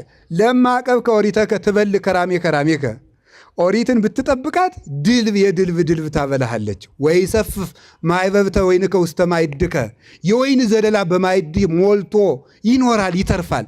ወትርየይ እስከ ነሳልስ ወራብ ትውልድ ውሉደ ውሉድከ እስከ 3 እስከ 4 ትውልድ ድረስ ዕድሜ ጨምራለህ የልጅ ልጅ ዘመን ታያለህ ይላል። ስለዚህ ኦሪት ገንዘብ መክሊት ገንዘብ ከሆነ መጽሐፍ ቅዱስ ገንዘብ ነው። ሀብት ይሰጣችኋል፣ ጤና ይሰጣችኋል፣ አይምሮ ይሰጣችኋል። እናንተ ግን ገንዘብ ሲባል ሄደ በኤቲኤም የምታወጣው የተቆጠረ 10 ብር ነው የሚመስላችሁ። ይሄ ገንዘብ ነው። 5 የተቀበለው ሰውዬ ስንት አተረፈ? በሞቴ በሉ ንገሩኝ እንጂ 5 አተረፈ። 10ሩ ቃላትን ያዘ ማለት ነው። 10 ይሆናል አይደለም? ይሄ 5ቱ ሕገጋት ውስጥ 10ሩ ቃላትን አትርፎ የሰራ ማለት ነው። ይሄ ሰው ገንዘብ አለው። ሀብት እንዲኖራችሁ ጤና እንዲኖራችሁ ከፈልጋችሁ 10ሩ ቃላትን መጠበቅ። ኢታምልክ ባዕድ አምላክ ዘእንበሌ እኔ በቀር ሌላ አምላክ አታምልክ፣ በሐሰት አትመስክር፣ ሰንበትን አክብር፣ የባልንጀራህን ገንዘብ አትመኝ፣ ወደ ባልንጀራ ሚስት አትሂድ፣ የእግዚአብሔር የአምላክህን ስም በከንቱ አትጥራ። እነዚህን ቆጥራችሁ ጽፋችሁ ስሯቸው። እነዚህን ስትጠብቋቸው ሀብት ከቤታችሁ ደጅ አንኳኩቶ ይመጣል። እነዚህ ገንዘቦች ናቸው። 10 መክሊት ያተረፈ አለ። ከቃሉ ጋር ናችሁ? እሺ 2 መክሊት የተሰጠው አለ። ስንት መክሊት? 2 መክሊት። እነዚህ 2 መክሊቶች ምንና ምን ናቸው ስትሉ ፍቅረ ቢጽና ፍቅረ እግዚአብሔር ይባላሉ። እግዚአብሔርን መውደድና በሉ ሰውን መውደድ። እነዚህ 2 መክሊቶች ናቸው። እግዚአብሔርን መውደድ፣ ሰውን መውደድ። እግዚአብሔርን መውደድ ከራስ በላይ፣ ሰውን መውደድ እንደ ራስ። ሰውን መውደድ እንደማን? እንደ ራስ። ሰውን ስትወደው እንደ ራስህ። አጭር ነገር ነው። በቃ ሰውን መውደድ ቀመሩ ከጠፋችሁ አጭር ነው። እንደ ራስ ማለት ለራስ የምትፈልገውን ለባልንጀራ ምን አንበል ነው። አንተ እንዲያደርጉብህ የምትፈልገውን ለባልንጀራ አንተ እንዲያደርጉብህ የማትፈልገውን ለባልንጀራ ምን አትበል ነው። እንዲያደርጉልህ የምትፈልገውን። በጣም ጥሩ። እኔ አሁን ልንገራችሁ። እናንተ ሰረቃችሁኝ አይበለውና የሆነ ነገር ሰረቃችሁ ደግሞ ደበደባችሁኝ። በቃ ይህንን አድርጋችሁ ሌላ ቀን ስትመጡ ምንም ችግር የለም ብላችሁ አትወዱኝም? ትወዱኛላችሁ። እንዴት ያለ ይቅር ባይ ሰውዬ ነው ትላላችሁ። ያን ሁሉ አርጌው እኮ ተወልኝ ትላላችሁ። አንተ ይሄንን ለዚህ አድርገው ነው። ለማን? አንተ ብዙ ነገር አድርገህ ሰው ሲተውልህ ደስ ይለህ የለ? እሱን አድርገው ለባልንጀራህ ነው። ብዙ ያደረገህን ሰውዬ ምን በልለት ነው? ተውለት። አንተ ሲተውልህ ደስ እያለ መስሎኝ። አንተ ደስ ካለ ለዚያ ሰውዬም ደግሞ ተውለት። ይሄንን ነው። ይሄ ሰውን መውደድ። ሲራክም ይላል የምታየውን ሰው ጠልተህ የማታየውን እግዚአብሔር ነው ወደዋለሁ ብትል አንተ ሐሰተኛ ነህ። ሰው የእግዚአብሔር መልክ ስለሆነ ማለት ነው። እግዚአብሔር መልክ ነው። ሰውን የሚወድ ሰው እግዚአብሔርን ይወዳል። ሰውን የሚጠላ ሰው እግዚአብሔርን ይጠላል። ስለዚህ ተመልከቱ። ወበእላ ክሌቲ ኤው ይሄ ስንት ጣት ነው? ይሄኛው እጅስ 5 ስንት ይመጣል? 10። በጣም ጥሩ። አሁን ይሄንን እጄን እዚህ ላይ በሰይፍ ብትቆርጡት 5ቱ ጣቶች ምን ይሆናሉ? ምን ይሆናሉ? በሉ እንጂ። እሺ ግራ እጄን ደግሞ በሰይፍ ቁረጡት 5ቱ ምን ይላሉ? አሁን ልብ በሉ እንግዲህ ልብ በሉ። ወበእላ ክሌቲ ትእዛዛት ተሰቅላ ኦሪት ወነቢያት 5 ጣት በቀኝ እጄ 5 ጣት በግራ እጄ ሁለት 10 ያዙ። እንደዚህ አንጠልጥለው 5ቱ ናቸው እንደዚህ አድርገው ያዙት። ሁለቱ 5 ይዘዋል። አንዱ 5 ሁለቱ ስንት ይዘዋል? 10 ይዘዋል። ሰውን መውደድ ስንቱን ይይዛል? 5ቱን። እግዚአብሔርን መውደድ ስንቱን ይይዛል? 5ቱን ይይዛል ማለት ነው። ሁለቱን ስትጥሳቸው ምኑን ታጣለህ? 10ሩን ታጣለህ ማለት ነው። እግዚአብሔርን የማትወደው ከሆነ 5ቱን ታጠዋለህ። ሰውን ስትጠላ 5ቱን ታጣለህ። እዚያ ምን ትሆናለህ? ጉንድሽ ቆማጣ ማለት ነው። ፍቅረ እግዚአብሔርና ፍቅረ ሰብ ፍቅረ ቢጽ የጎደለው ሰው ቆራጣ ነው ማለት ይሄ ነው ማለት። ይሄንን እንደ እጅ አደረገና ተሰቅላ ኦሪት ወነቢያት በእነዚህ በሁለቱ ኦሪት ፍቅረ ቢጽና ፍቅረ እግዚአብሔር ክንድ አደረጋቸው ብርታት የሚሰጡ ኦሪትም ነቢያትም ጸንተው የሚኖሩ እግዚአብሔርን በመውደድና ሰውን በመውደድ ነው እና ሁለቱ ናቸው። በነገራችሁ ላይ ሰው ከኃጢአት ለመዳን ጽድቅን ለመስራት ብቸኛው ምርጫ ምን እንደሆነ ታውቃላችሁ? እግዚአብሔርን መውደድ። እግዚአብሔርን መውደድ። እንዴት ነው እግዚአብሔርን መውደድ የሚሆነው? እሺ ገበሬውን የሚቆፍረው ምንድን ነው? ይቆፍራል፣ ያርማል፣ ይደክማል። ለምን? እንጀራ ስለሚወድ ነው። ለምትወደው ነገር ዋጋ ትከፍላለህ። ዝናብ ትመታለህ፣ ፀሐይ ይመታሃል። ዝናብ እየመታ ትሸከማለህ፣ ፀሐይ እየመታ ትሸከማለህ። ጭዱን ይሸከማል። አሁን በመጋቢት ፀሐይ እየመታው ገበሬው እኛ ቤት ቁጭ ብለን እየዋል። ለምን? ለሚወደው ነገር ነው። ለምትወደው ነገር ዋጋ ትከፍላለህ። ልክ እግዚአብሔርን የምትወዱት ከሆነ ለእግዚአብሔር ምን ማለት ነው? ዋጋ መክፈል። ለምሳሌ ሌሊት እግዚአብሔርን ተነስቶ ማመስገን፣ ዳዊት መድገም አንድ ነገር ነው። ተኝተ ማደር ሌላ ነገር ነው። የምትወደው ከሆነ የእንቅልፍ ዋጋ ለእግዚአብሔር ትከፍላለህ ማለት ነው። እግዚአብሔርን ማገልገል እግዚአብሔርን ማመን ማለት የሚወዱት ነገርና እግዚአብሔር ለምርጫ ሲቀርቡ የምንወደውን ነገር ትተን እግዚአብሔርን መምረጥ መቻል ማለት ነው። ክርስትና ማለት የመምረጥ ብቃት ያለው ሰው ነው። ክርስቲያን ማለት መምረጥ የሚችል ይሄን ትቶ ይሄን የሚያጸየፈውን ትቶ እግዚአብሔርን መምረጥ። በየቀኑ ውሸትና እውነት፣ ሐሰትና እውነት፣ ሌብነትና ምጽዋት፣ ዝሙትና ንጽህና፣ ጉቦ መብላትና ቅን መፍረድ፣ ዘረኝነትና አንድነት በየደቂቃው በየፌርማታው ለምርጫ ይቀርቡልሃል። የመምረጥ አቅም ያንተ ነው። በየሴንቲሜትሩ እነዚህ ምርጫዎች ይቀርባሉ። ሂዱ ተንቅሳው፣ ዝም ብለህ ባህር ዳር ዝም ብለህ በአስፓልቱ ዝም ብላችሁ በእግራችሁ ተራመዱ። ጥቂት ሜትሮች እንደተረመዳችሁ ኃጢአትና ጽድቅ ፊት ለፊት ይመጣሉ። እዩዋቸው፣ ፊት ለፊት ቆመው ይታያቸዋል። እግዚአብሔርን መርጠህ ካለፍክ አንተ እግዚአብሔርን ወደኋል ማለት ነው። እግዚአብሔርን መውደድ ሁለት መክሊት። ይሄ ሰው ስንት ያተርፋል? በሞቴ ንገሩኝ። በሁለት ያለው ስንት ነው የሚያተርፈው? አቤት 5 እንዳትሩ ወደ ጣቱ ሄዳችሁ። ሁለት መክሊት ያለው ሰውዬ ስንት ነው ያተረፈ? ከዛ ስንት ይኖረዋል? ሰውን የሚወድና እግዚአብሔርን የሚወድ ሰው አራቱን ወንጌልን ይይዛል ማለት ነው። ሰውን የሚወድ ሰውና እግዚአብሔርን የሚወድ ሰው አራቱን ወንጌሎች ፈጸማቸው ማለት ነው። በቃ ሌላ ምንም የለው። ይህን ስትይዝ ወንጌልን ፈጸምካት ማለት ነው። ሌላ ምንም የለው። እኔ ይገርማል እኮ ጌታ ምን ያለ የዮሐንስ ወንጌል ምዕራፍ 13 ቁጥር 34 ላይ እንዲህ ብሏል። ወበዝንቱ የአምረክሙ ሰብ ከማርዳእየ አንትሙ እምከመ ተፋቀርክሙ በበይናቲክሙ። እርስ በርሳችሁ ከተዋደዳችሁ ያን ጊዜ ሰዎች የኔ ደቀ መዛሙርት መሆናችሁን በዚህ ያውቃሉ አለ። እርስ በርሳ በቃ የክርስቶስ ደቀ መዝሙር የመሆን ዋናው ምልክት እርስ በርስ መወደድ ነው። የክርስቶስ የመሆን ምልክት ወፍጻሜሁሰ ለኩሉ ሕግ ወማይልቅቱሰ ለኩሉ ሕግ ተፋቅሮ በልብ ንጹሕ። የሕግ ሁሉ ፍጻሜ አንደኛ ጢሞቴዎስ ምዕራፍ 1 ላይ የሕግ ሁሉ ፍጻሜ በንጹሕ ልብ መዋደድ ነው ይላል። የሕግ ሁሉ ፍጻሜ ከኦሪት ዘፍጥረት ምዕራፍ 1 ቁጥር 1 እስከ ራዕየ ዮሐንስ ምዕራፍ 22 መጨረሻ ድረስ የሕግ መጨረሻው በንጹሕ ልብ መዋደድ ነው። ተዋደን መክሊት እንድናተርፍ እግዚአብሔር ይርዳን። እግዚአብሔር ይርዳን። ይኸውላችሁ ለምሳሌ እንገራችሁ። ተርቤ አላበላችሁኝም፣ ያዙ እስኪ በሉ እናንተም። ብጠማ አላጠጣችሁኝም፣ እንግዳ ሁኜ ብመጣ አልተቀበላችሁኝም፣ ብታሰር አላስፈታችሁኝም፣ ብራቆት አላለበሳችሁኝም። እነዚህ ሁሉ የምን ጥያቄዎች ናቸው? የፍቅር ጥያቄዎች ናቸው።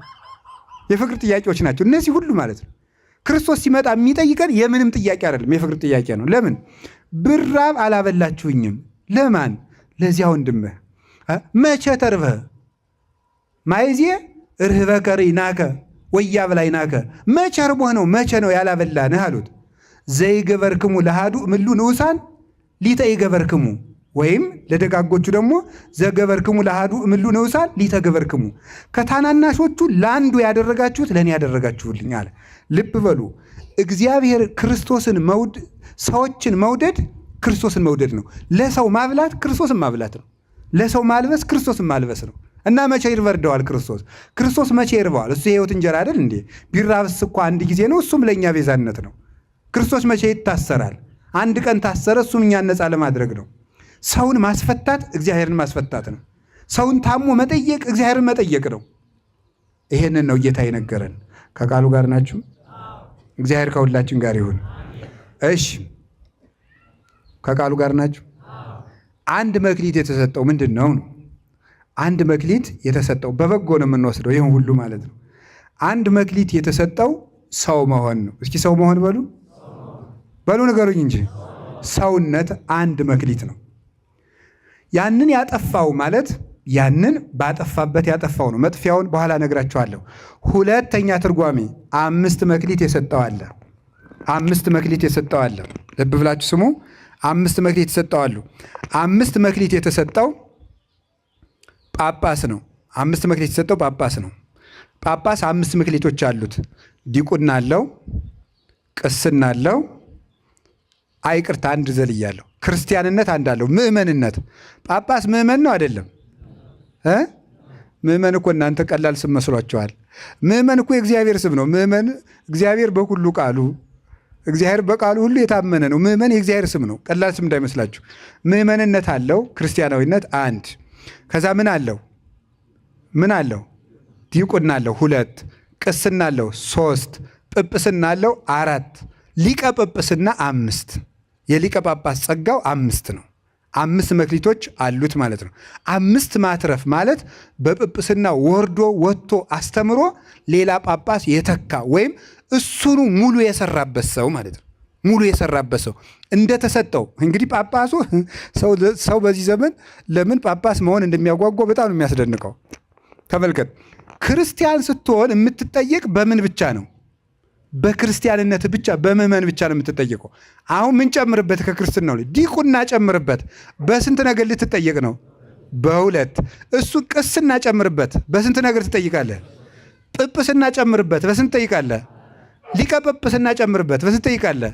በ5 ማለት ነው። ስለዚህ ይሄኛው 5 ያተረፈ ማለት ምን ማለት ነው?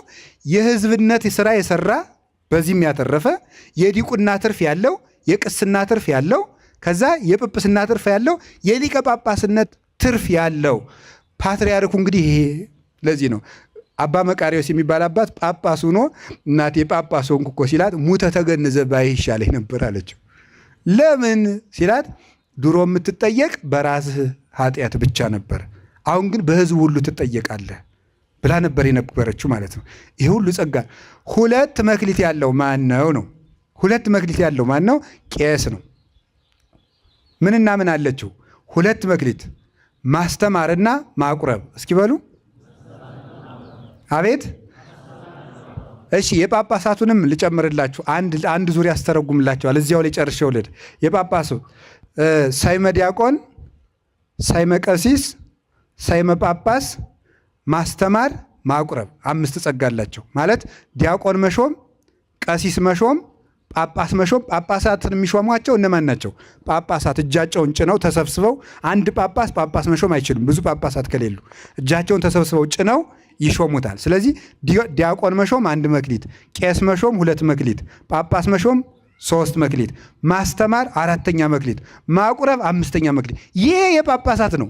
አንድ ጳጳስ ይህን ሁሉ ዞ ነው የሚንቀሳቀሰው። ለጳጳሳት ክብር እንዲኖራችሁ ነው። 5 መክሊት ዞ የሚዞር ነው። አሁን እኔ ብመጣ ቢያንስ 2 ይዤ እመጣለሁ። እሱንም በአግባቡ ከያዝኩት ነው። ጳጳስ ግን 5 ይዞ ነው የሚመጣና ጳጳስ ስታዩ እንደ ቀላል አትዩት። አሁን አውሮፕላን አዲስ አበባ ኤርፖርት እያየው ነበር። እንደ ሰው ተሰልፈው ወረፋ ሲጠብቁ እኔ አካላቴን የሚያልቀው። ቢያሳልፋቸው ምን አለ? ቢሳፈሩ ቅድሚያ ቢሰጣቸው። ክብር መስጠት አለባቸው። ይሄን 5 ፍሬ ይዞ ነው እኮ ከቤታችሁ የሚመጣ። ሲንቀሳቀሱ መስቀል እንዲያድርገው ሲባርኩ ኦ እግዚኦ አድኅን ሕዝበከ ወባርክ ርስተከ ሲሉ በ5 ጸጋ ነው የሚባርኩኝ። ለእነዚህ ክብር አይገባቸውም? ይገባቸዋል። ይሄን እንድታውቁ ነው። ዝም ብለህ በየኢንተርኔቱ አንተ ኮሜንት እያደረገህ የምሰድበው አይደለም ጵጵስና። እውነቴን ነው። ይሄ ጳጳስ ሌቦች ምናምን የሚያይ የለም። እዚያ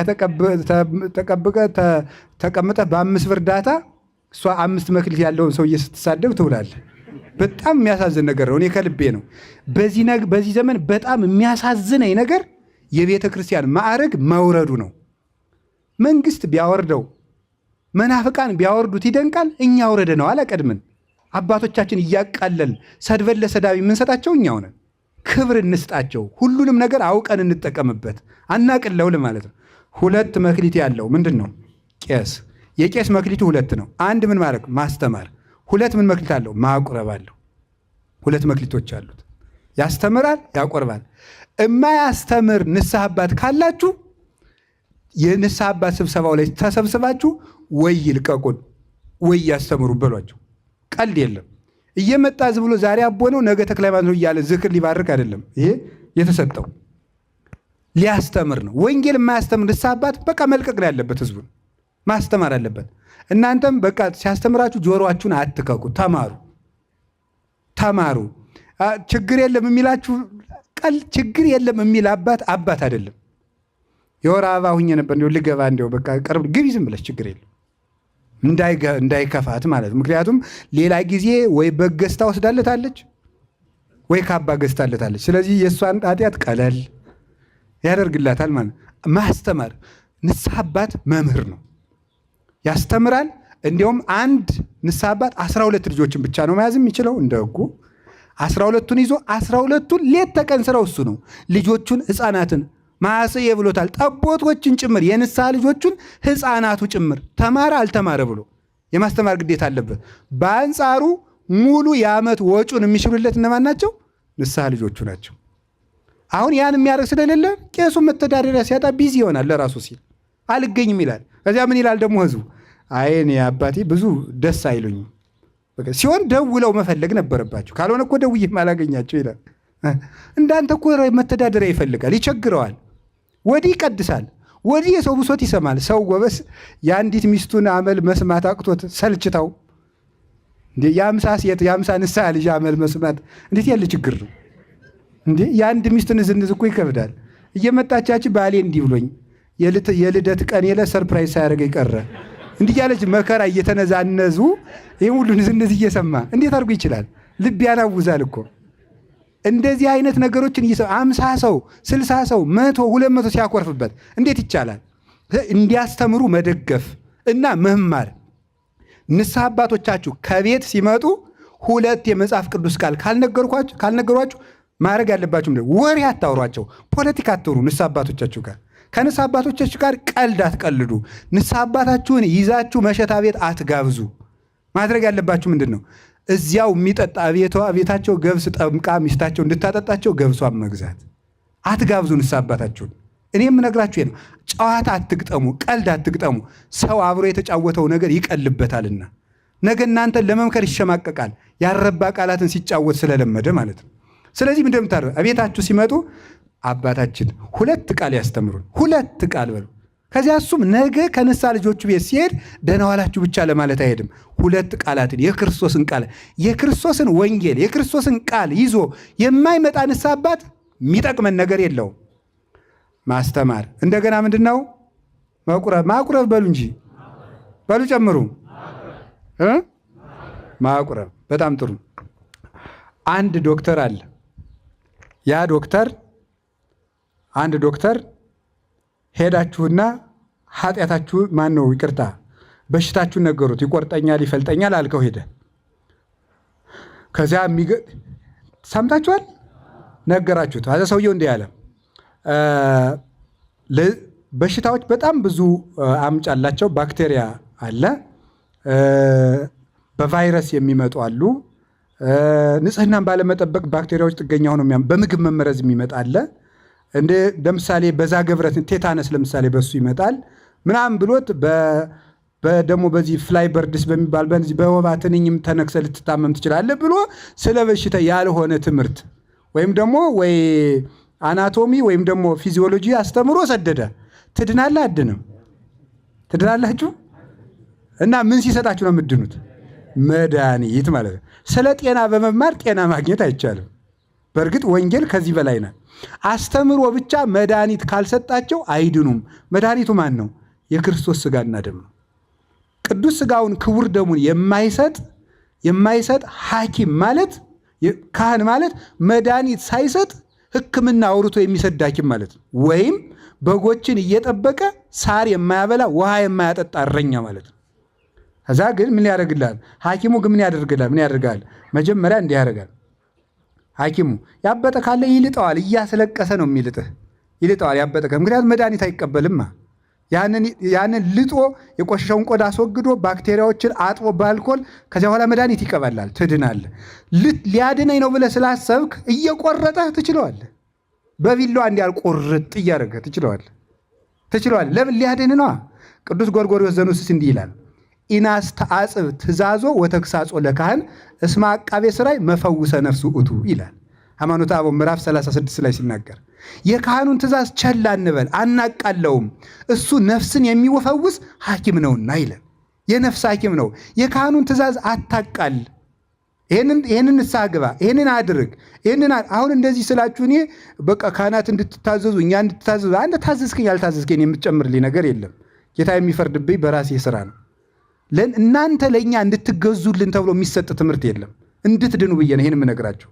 ስለዚህ ሐኪም ሲቆርጥ ዝም እያለው፣ ካህናት ግን ቃላቱ ተጠንቅቆ አይዟችሁ ምዕመናን እንዲሁ እኮ ይገርማል እኮ የቀበሌ መዝጋቢ እንዴት እንደሚያመናጭቅ እኮ ታውቃለህ። ወገብ እየተቆመጠ ነው የምጠበቀ። እሺ መታወቂያ እንዲታደስ የዛሬ 3 ወር ነው። እሺ ምን ታመጣለህ? የቤተ ክርስቲያን ሲሆን ግን እኛ ግን ተጠንቅቀን እናንተ ለምንን በቃ እንዲሁ ችግር የለም ምናምን ተብሎ ተታላችሁ ቃል ተመርጦላችሁ ምንድን ነው ያህል የምናስታምማችሁ? ስለዚህ ካህኑን መታገስ አለባችሁ። ቢሰድባችሁ፣ ቢገስጻችሁ፣ ቀኖና ቢያበዛባችሁ እንደ ትእዛዙና እንደ ቃሉ ማደር አለባችሁ።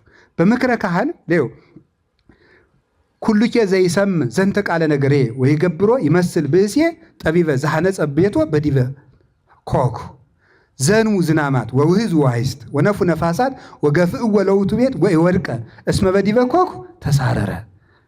ይሄን ቃሌን ሰምቶ የሚያደርገው ሰው አለ ቤቱን በዓለት ላይ የሰራ ይመስላል። ዝናብ ዘነመ፣ ጎርፍ ጎረፈ፣ ነፋስ ነፈሰ፣ ይሄን ቤት ገፋው፣ አልወደቀም፣ በዓለት ላይ ተመስርቷልና። አለወት ያለው ጴጥሮስን ነው። ጴጥሮስ ማለት ካህን ነው። በዓለት ላይ ተመስርቷልና አልወደቅም ማለት በንስሐ አባቱ ምክር የሚመራ ሰው አይወድቅም ማለት ነው። የካህኑን ምክር ከሰማ አትወድቅም። ካህን ማለት የክርስቶስ እጅ ነው። ከዛ በሱ እጅ ሥጋው ደሙን ይሰጥሃል፣ በሱ እጅ ድነት ይሰጥሃል፣ በሱ እጅ መንግሥተ ሰማያትን ይሰጥሃል። ቁልፉን የያዘው ካህን ነው። ክህነት ጠልቶ ድነት የለም። ስለዚህ ሥጋው ደሙን ለመቀበል ቀኖና አለመሰቀቅ፣ ስትናዘዙ አለመሰቀቅ። ስትናዘዙ አንድ የማይረባ ምሳሌ ልመስል ነው። የማይረባ ምሳሌ ለሐኪም የተከበረ ሰው እንዲሁ የተከበሩ አቶ ገሌ፣ የተከበሩ ወይዘሮ ገሊታ የምትባለው ሰውነቱ ወይም ሰውነቷ ስቃይ ውስጥ ከሆነ ሙሉ አካሉን ገልጦ ለሐኪም ይሰጣል። አንተም ሙሉ ገመናህን አውጥተህ መናዘዝ አለብህ። ለካህን ስትናዘዙ አትፍሩ።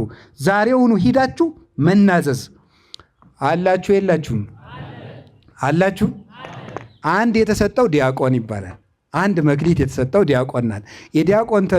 የዲያቆን ጸጋው ተልእኮ ትባላለች። መላላክ ማለት መላላክ፣ የህዝቡን ወደ ማን?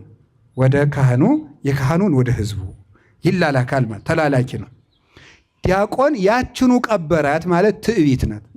ያችኑ አንዲቱን ደግሞ በቃ ዲያቆንም መቅደስ እስግምዝ ሲገባ አቤት ትሕትን ነው ሲንቀጠቅጥ፣ አብሮ ከቀደሰ ቄስ አምባው ስማ እሱን አምጣው እንደዚህ ነው የሚል ማለት ቀድሶ ኋላ እሱም ቀዳሽ እሱም ቀዳሽ፣ ሁላቸውም ቀዳሽ ናቸው ማለት ነው።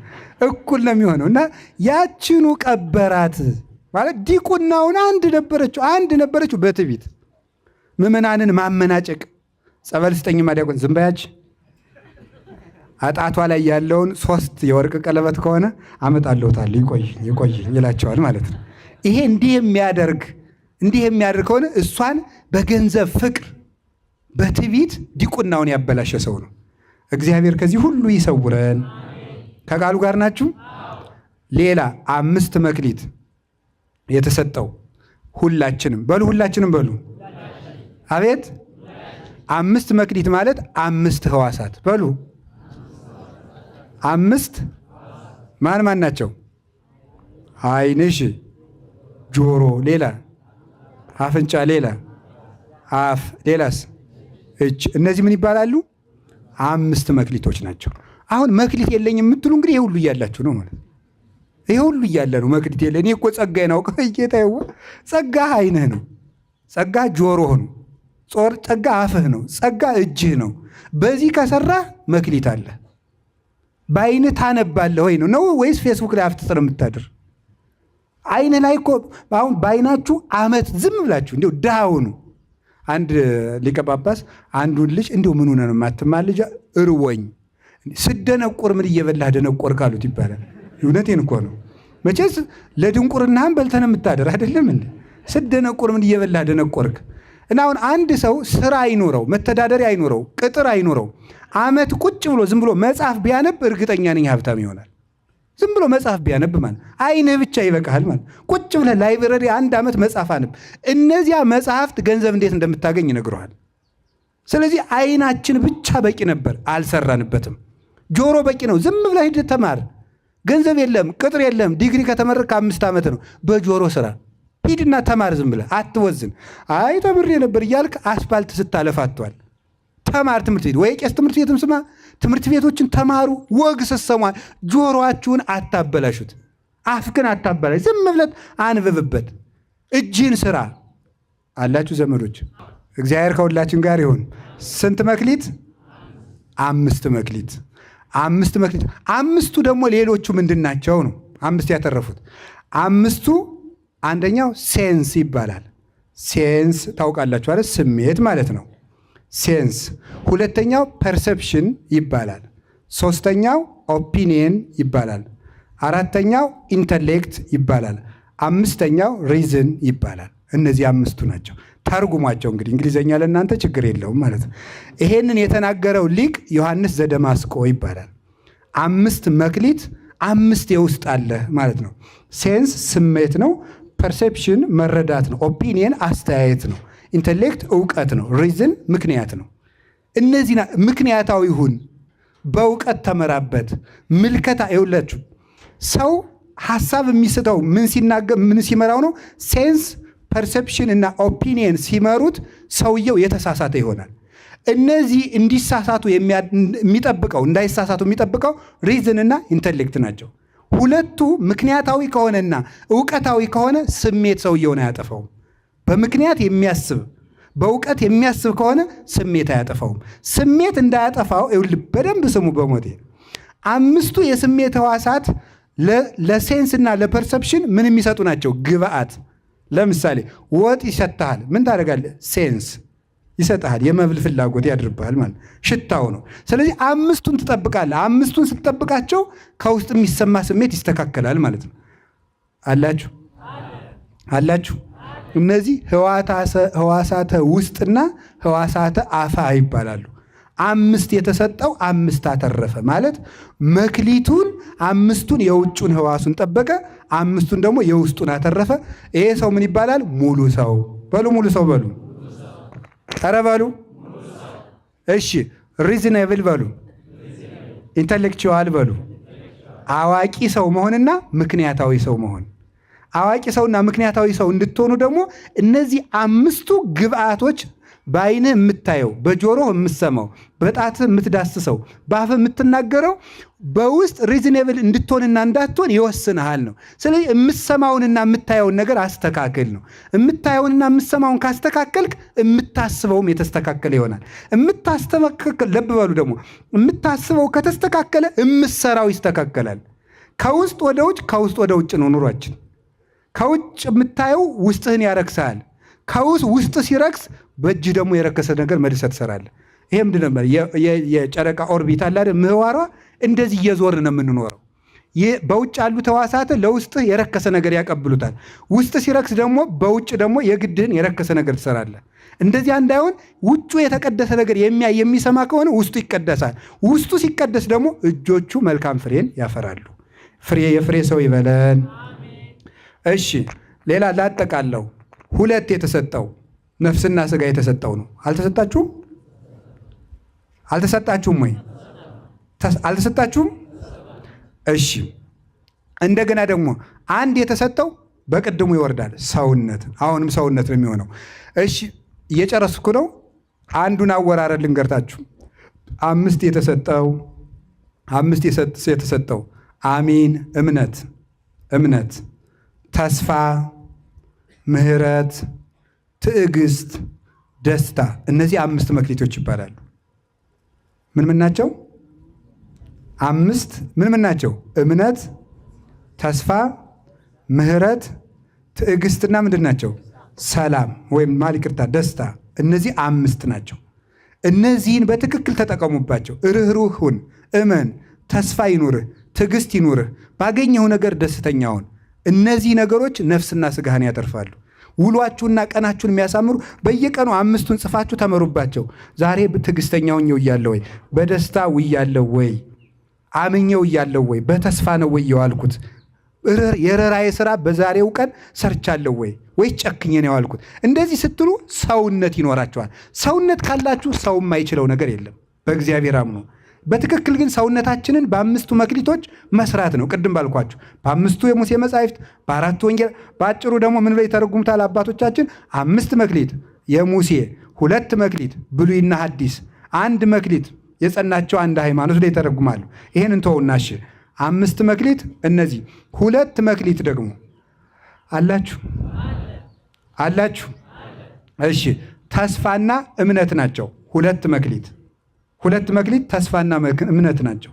ተስፋና እምነት ያለው ሰው ነው። 1 መክሊት ማለት እምነት ብቻ ያለው ሰው ማለት ነው። እምነት ብቻ ያለችው ሌሎቹ የሌሉት ያችኑ መቅበር ማለት ያችኑ በምድራዊ ፍላጎት የቀበረ ሰው ማለት ነው። ሌላ 5 መክሊት ጥምቀት 1፣ ተአምኖ ኃጣው 2፣ መጠመቅ ወይም ስትጠመቅ ክርስቲያን የሆንክበት። ተአምኖ ኃጣው ማለት ኃጢአትን ማመን ማለት ነው። ከዊነ ሰማዕትነት 3፣ ምንኩስና 4። ከቃሉ ጋር ናችሁ? ምንድን ነው ያልኳችሁ? ጥምቀት 1፣ እሺ። ተአምኖ ኃጣው 2፣ እሺ። ሰማዕትነት 3፣ እሺ። ምንኩስና 4፣ ባሕታዊነት 5። ከነዚህ በአንዱ መሰማራት ማለት ነው። 2 ያለው ደግሞ ወይም እነዚህን ሙሉውን የያዙ አሉ እና አቡነ ተክለ ሃይማኖት የተባሉት 5ቱም ያላቸው 2 ያላቸው ደግሞ እነማን ናቸው? ልጅነትና ተአምኖ ኃጣው ማለት ነው። ወይም ጥምቀትና ኃጢአትን ማመን ንስሐ ማለት ነው። 2 ያላቸው በደንብ ስሙ። ይሄ እናንተን ያጠቃልላል። 1 ያላቸው የተባለው ደግሞ ጥምቀት ብቻ ያለው ግን ንስሐ አይገባም፣ ስራ አይሰራም። እሱኑ የቀበረ ማለት ያችኑ እምነቱን ደግሞ በምድራዊነት፣ በኃጢአት፣ በሹመት፣ በገንዘብ ፍቅር፣ በዝሙት፣ በርኩሰት ይችኑ የቀበራት ሰው ያበላሻት ሰው ማለት ነው። ይሄ ምን ይባላል? 1 ያለው ይባላል። ከቃሉ ጋር ናችሁ? 5 መክሊት ያለው ቅድም እንዳልኩት 5ቱ ሕዋሳት ያዙ። 2 መክሊት ያለው ተግባርና ሐሳብ 2 መክሊት ይባላሉ። ተግባርና ሐሳብ። 1 መክሊት ያለው የሚባለው ደግሞ ሐሳብ ብቻ ያለው ማለት ነው። ሐሳብ ብቻ ያለው ዝም ብሎ ያስባል። እቆርባለሁ ብሎ ያስባል። እታረቃለሁ ብሎ ያስባል። ጸሎተኛ ሆናለሁ ብሎ ያስባል። የሆነ ጊዜ ሀብታም ሆናለሁ ብሎ ያስባል። አይሰራም። 1 መክሊት ያችኑ እንደያዘ ምንም ሳይሰራ አፈር በላው ማለት ነው። 1 ያለው ተቀበረ የተባለው ይሄ ነው። 1 መክሊት ነበረችው፣ ሐሳብ ብቻ ነው ያለው። በጎ ያስባል ግን ምንም አይሰራም። ይሄ በአፈር ወይም ደግሞ በምድራዊነት ተይዞ የጠፋ ማለት ነው። ከቃሉ ጋር ናችሁ? እግዚአብሔር ከሁላችን ጋር ይሁን። እንግዲህ ይህን ሁሉ ያደረሰው በጥቂቱ መታመን በብዙ ተሹመዋል። በጥቂቱ መታመን የተባለው ከቃሉ ጋር ናችሁ? በጥቂቱ መታመን የተባለው ጥቂት የተባለ 1 ዕድሜ ነው፣ 2 ይህ ዓለም ነው፣ 3 እያንዳንዳችን የያዝነው መልካም ነገር ነው። እሱ በጥቂት መታመን ይባላል። ዕድሜ ጥቂት ነው። ለምሳሌ የሰው ዕድሜው ቢበዛ 80 ነው። በ70 ዓመትህ ታምናሃልና በዘላለም ዕድሜ እሾምሃለሁ ማለት ነው። ጥቂት የተባለች የሰው ዕድሜ 70 ዓመት ከዛም ከበዛ 80 ነው። በ70 ዓመት ዕድሜ ስለታመንክ እኔ ደግሞ በዘላለም ሕይወት እሾምሃለሁ። ዘላለም ማለት የማይቆጠር ዓመት የሌለው ስፍር የሌለው ማለት ነው። 2ኛ ይህ ዓለም ጠባብ ነው፣ አስጨናቂ ነው። ልመጹት ብትል ጠባብ ነው። ልጽደቅ ብትል ጠባብ ነው። ንጹሕ ልሁን ብትል ጠባብ ነው። ልትጋ ብትል እንቅልፍ ይፈትናል። ሁሉ ነገር በትዳር ብታመጣ ነገር ሀብት ማጣት ይፈትናል። ቢመነኩሱ ዝሙት፣ ሌላው ነገር ፈተና አለ። በዚህ አስጨናቂ ጠባብ ዓለም ታምናሃልና በሰፊ ዓለም እሾምሃለሁ ነው። ሁለተኛው መንግሥተ ሰማያት ሰፊ እረፍት ናት። ይህ ዓለም ግን ባኡንተ ጠባብ አንቀጽ ተብሏል። በጠበበው ደጅ ግቡ ተብሏል። ጠባብ ለምንድን ይሄን ዓለም ጠባብ አንቀጽ ያለው? አንድ ወንጌል ናት። ሁለተኛ በዚህ ዓለም እየኖሩ እግዚአብሔር ማምለክ በራሱ ጠባብ አንቀጽ ነው። ዓለም አስጨናቂ ናትና ለመልካሞች ሰፊ ቦታ አትሰጣቸውም፣ ለክፎች ነው የምትመቸው እሷ። ስለዚህ ይሄን ነው በጥቂቱ መታመን የተባለው። ሶስተኛ ባለች ትንሽ ነገር ከታመንክ እግዚአብሔር ብዙ ጸጋ ይሰጥሃል ነው። ባለች ትንሽ ነገር አንድ ሁለት ሐሳብ ላንሳላችሁ። አላችሁ? ለምሳሌ ልንገራችሁ። ያላችሁበት የሥራ ድርሻ ላይ ዝም ብላችሁ ታመኑበት። ከታመናችሁ እግዚአብሔር ከዚህ አንስቶ ለትልቅ ያመጣችኋል። አሁን ሁሉም ሰው እኔ ለምሳሌ ሹፌር ነኝ፣ ግን እንዴት ነው መክሊቴን ማወቅ የምችለው ይላል። ሹፌርነት ላይ ዝም ብለህ ተግተህ ስራ። እግዚአብሔር ከዚያ በኋላ ወደምትፈልገው ትልቅ ነገር ከዚያው እንዴት እንደሚያነስህ ያውቃል። እያነበብክ እየተማርክ ያለህበት ቦታ ላይ ታመን ነው። ላንሳላችሁ ምሳሌ። እሺ ዳዊት ምን ይጠብቅ ነበር? በሉ እንጂ በግ ሲመጣ ምን ያደርጋል? ተግቶ ነው የሚጠብቀው። አንበሳ ሲመጣ በቡጥ እያለ አንድ በግ ላለማስበላት አንበሳ ጋር ትግል የሚገጥም ሰው ነው። ኦሆ የአንድ በግ ነፍስ አሳዝኖት እንደዚህ ዱላ የሚገጥም ከሆነማ እስራኤልን ጠብቅ ብለውማ እንዴት አድርጎ ይጠብቃል? አድርግና ምን አለው እግዚአብሔር? የእስራኤል ንጉሥ አደረገው። በግ ጥበቃን ካከበርካት ለንጉሥነት ይሾማል እግዚአብሔር። ልብ በሉ። ሁለተኛ ሙሴ ምንድን ነበር? ምን ይጠብቅ ነበር? በሉ ንገር እንጂ። በግ በምድረ በዳ ኦሪት ዘጸአት ምዕራፍ 3 ላይ ተመልከቱ። በግ እየጠበቀ ለዚያውም በስደት ሀገር የአማቱን በግ ነው የሚጠብቅ። ወይኔ የአብርሃም ዘር የይስሐቅ ዘር የያዕቆብ ዘር በግ ጠባቂ ሁኜ ልቅር? ይሁን፣ እሱም ይቅር። በማደጎ የፈርዖን የልጅ ልጅ ነው። ቤተ መንግስት እቀማጠል የነበረ ሰው እዚህ በግ ስጠብቅ መዋል በምድያም አላለም። በጎቹን ተግቶ ሲጠብቅ እግዚአብሔር በነበልባል ተገለጠለት።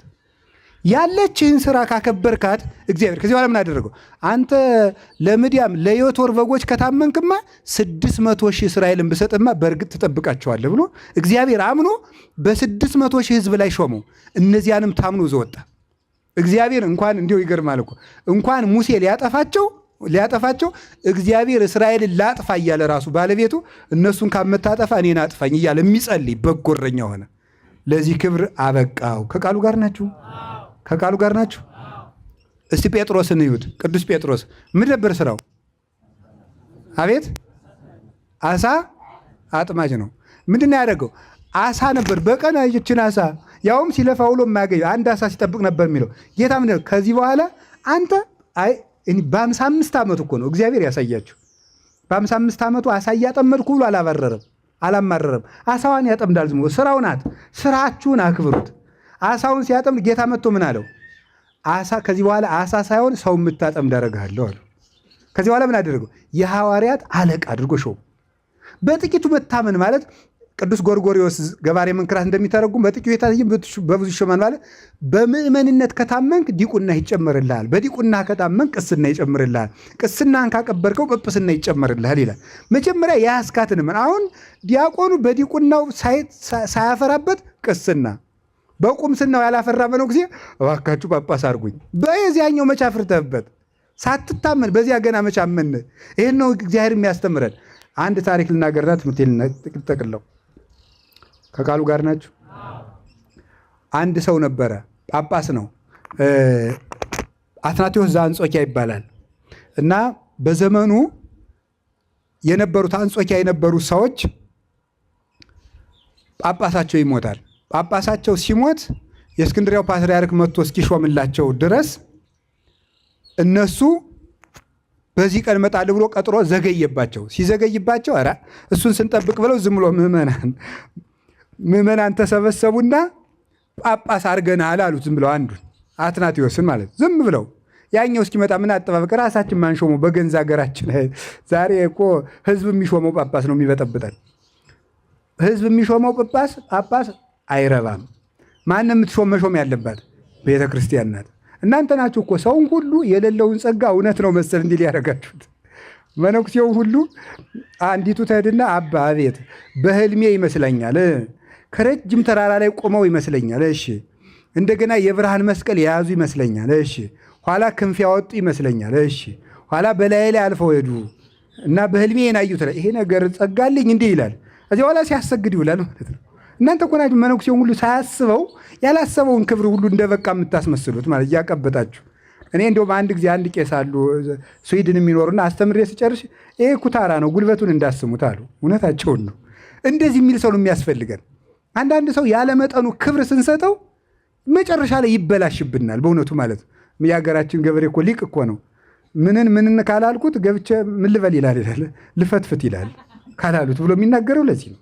ግን በሉ አላልኩም። እንደዚህ ከቃሉ ጋር ናችሁ። እግዚአብሔር ከሁላችን ጋር ይሁን።